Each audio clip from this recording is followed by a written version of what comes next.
La crisis venezolana está fuera de control. Este proyecto del socialismo del siglo XXI del difunto presidente Chávez prometió eliminar las desigualdades, pero en la actualidad el sistema económico y los proyectos construidos bajo este modelo no lograron su objetivo. Bueno, ha estado fuera de control por algún tiempo, pero la situación actual no tiene precedentes. En el 2019 fui de manera encubierta a intentar entender cómo era vivir en el país en ese entonces, pero del 2019 a hoy todo parece estar peor. Con la pandemia, el conjunto de crisis globales e internas y la constante crisis política que vive el país, es muy posible que este es el peor momento en la historia reciente de Venezuela.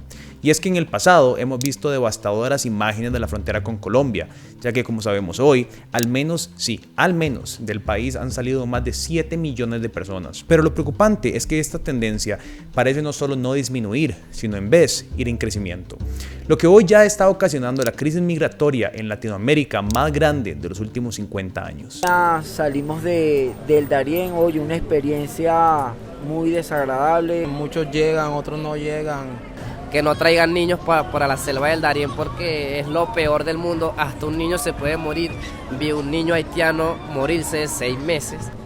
Ya pues sí me asusté cuando nomás vi el primer muerto.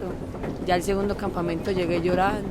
Con preocupación yo le dije a mi esposo que como que me había arrepentido en haberme venido. La guardia un poco caída con estas informaciones que se han manejado tras los medios sobre el cierre de frontera de Estados Unidos. Y bueno, hablemos de esto. Lo que pasa es que la ola migratoria venezolana ha sido tan fuerte que ya causó que la Casa Blanca tome medidas para intentar desalentar a los migrantes. Solo en septiembre llegaron alrededor de 33,000 venezolanos. Hasta ahora, los venezolanos tenían lo que se llama libertad condicional humanitaria en Estados Unidos, después de cruzar ilegalmente la frontera. Esto les permitía quedarse en el país para tramitar una solicitud de asilo, pero eso se acabó. Desde el miércoles 12 de octubre, los venezolanos que atraviesen la frontera estadounidense de manera ilegal serán expulsados a México. Pero la realidad es que muy poco puede frenar una ola migratoria impulsada por desesperación. ¿Y cómo está la situación ahí actualmente? Bueno, actualmente la situación en nuestro país está muy crítica, muy crítica. La gente dice, ¿por qué nos lanzamos esta aventura? ¿Por qué nos lanzamos este laberinto? Es que en nuestro país un día de trabajo solamente te alcanza para comprar un huevo. O sea, no da la base un día de trabajo para mantener tú a tu familia. El peso de la ola migratoria se sentía más en la frontera de México y Estados Unidos o la frontera de Venezuela y Colombia. Hoy la crisis venezolana se ha extendido y ya no tengo que ir encubierto hasta Venezuela para vivirla, sino que hasta en Costa Rica la podemos ver todos los días. Pero a ver, ¿cómo llegamos aquí? Esto es Carapita, uno de los lugares con condiciones más extremas de Caracas. Supuestamente para el gobierno esto es pino, pero aquí los pinos comen, se bañan, se visten, hablan, pasan necesidades. Y bueno, ya van a ver la verdadera pobreza aquí en Carapita. Aquí de verdad es la verdadera pobreza. Y es quizás la representación de la desesperada situación que viven millones de venezolanos hoy en día. Y eso fue cuando yo fui en el 2019.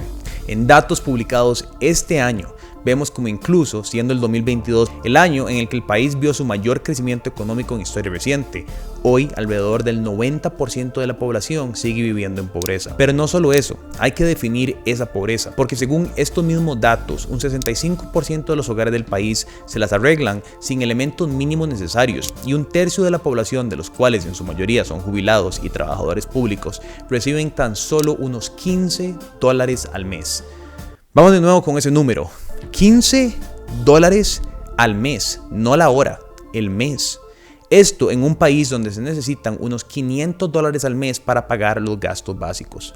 Y lo más loco de todo esto es que en realidad, en papel, Venezuela es un país rico, que con el pasar de los años ha sido sumergido en una aguda crisis política en las manos de un dictador. Pero antes de entrar en política, hablemos del hecho de que las reservas petroleras del país son o están entre las más grandes del mundo. Entonces, ¿por qué Venezuela hoy se ve así y no así? Ahí el primer punto. En gran parte, por un terrible manejo de ese suministro petrolero. Esto puede parecer un chiste, pero es un video real. Sí, en Caracas a veces la gasolina puede parecer más indispensable que el agua. Durante muchos años Venezuela dependió del petróleo, al punto que el 95% de los ingresos de sus exportaciones provenían del crudo.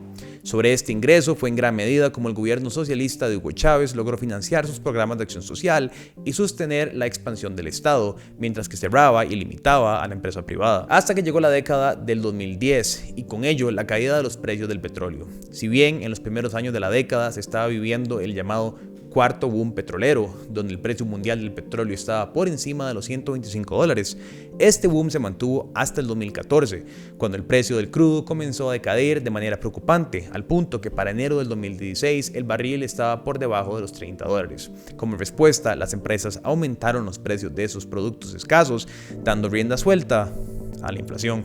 Tengo en mis manos 14.000 bolívares, que equivalen más o menos a unos 50 centavos de dólar, es decir, nada. Esta misma arepa hace un mes costaba 94 bolívares y hace un año costaba 69 bolívares, pero en el 2013 costaba 34 bolívares. No se preocupen, es básicamente igual a un billete de Monopoly. El tema de la inflación venezolana es algo ridículo.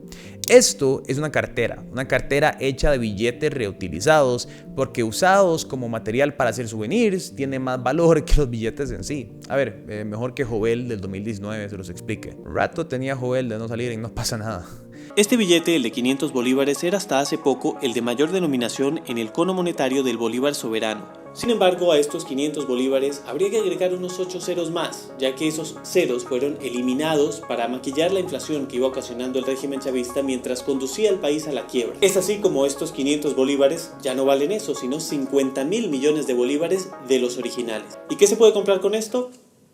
Nada. Esto explica por qué María, además de haber migrado a Colombia, igual que otros 2 millones de sus coterráneos, decide usar los antiguos billetes de su país para confeccionar estas artesanías y venderlas en las calles de Bogotá por 75.000 pesos colombianos. Y las carteras están bien hechas, ¿verdad? Esta se la compré a mi mamá. Todo eso sucedió durante el periodo de la hiperinflación. Esto, a su vez, derivó en una serie de desequilibrios que asfixiaron a la empresa privada venezolana, lo cual, como todos sabemos, desde Hugo Chávez no es como que tenía el futuro más prometedor o el pasado o el presente. Ya para ese momento las empresas en Venezuela que no se habían ido empezaron a desaparecer o cerraron, o bueno, en buena tradición chavista, fueron expropiadas o nacionalizadas. Este edificio es un edificio que tiene comercio privado de joyería. Expropiese. De acuerdo. Y aquel edificio allá en la esquina. Y como diría cualquier venezolano, los tiempos de Chávez eran de rosas, comparado, por supuesto, a lo que vendría con Maduro, quien pasa de hablar con pájaros. Tú silbas, yo silbo, entonces silbé. Marito me vio raro, ¿no? Silbó un ratico, me dio una vuelta y se fue. Y yo sentí el espíritu de él. Lo sentí ahí como dándonos una bendición, diciéndonos, hoy arranca la batalla. Vayan a la victoria, tienen nuestras bendiciones. A lanzar hasta criptomonedas, las cuales solo él entiende cómo funcionan. Un nuevo sistema de criptomoneda a partir de las reservas petroleras. Claro, para la dictadura.